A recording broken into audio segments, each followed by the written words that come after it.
你一个收废品的，你还敢找我们领导？当时就是把我侮辱的哈。啊，那个是不是昨天来要收我这点场地的？哎，你是昨天来的是吧？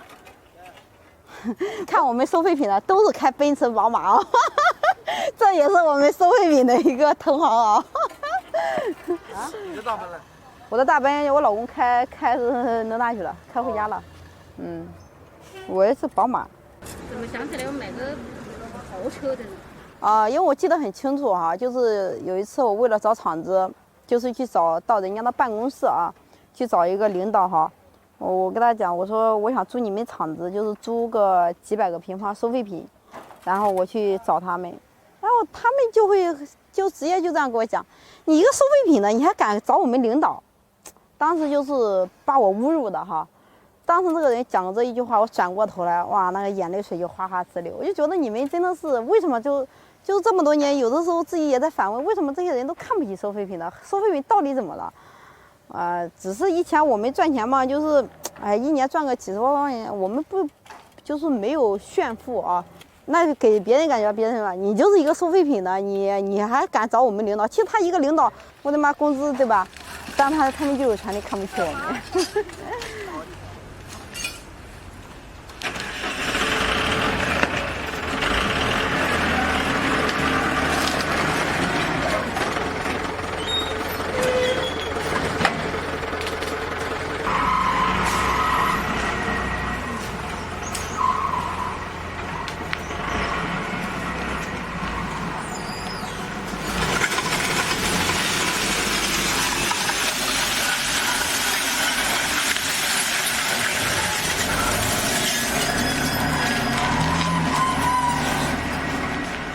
有的时候找工人干场地，我老公看，那我就比较闲嘛，我就喜欢折腾，就想摆脱收废品的命运。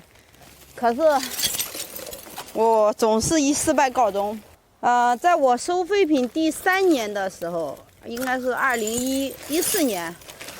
2014年的时候，我手里赚了一点钱的时候，我跟我家弟媳去开过服装店。但是开了大概有1年吧，然后失败了，真的不想收废品了。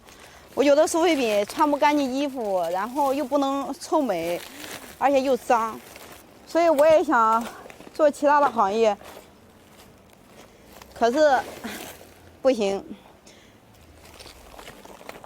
服装店被我们开倒闭了。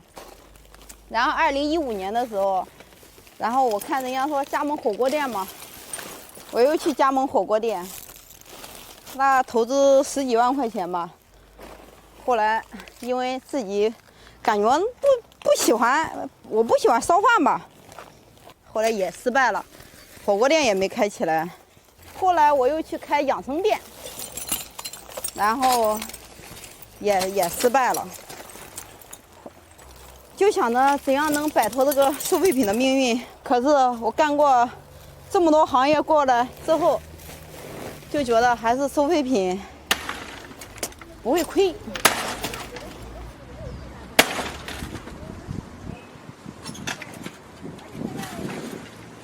总共10年亏差不多有100万。对。对呀，所以我现在就感觉啊。以后在我不懂的行业，我不会再去乱投了。反正就是这些年就是亏的钱，我自己算了一下，反正有小80万了，就是这样。都是自己折腾的。对，然后特别折腾。我折腾的就是，以前折腾就想看在其他行业里能做一些体面的工作吧。就在你看来，收废品的话还是不那个。现在嘛，怎么说呢？没办法，反正现在走出去给人感觉自己还是有一点，我咋就不能成为大网红，或者是成为大主播呢？就可能天天就想着有点天真啊，就那样。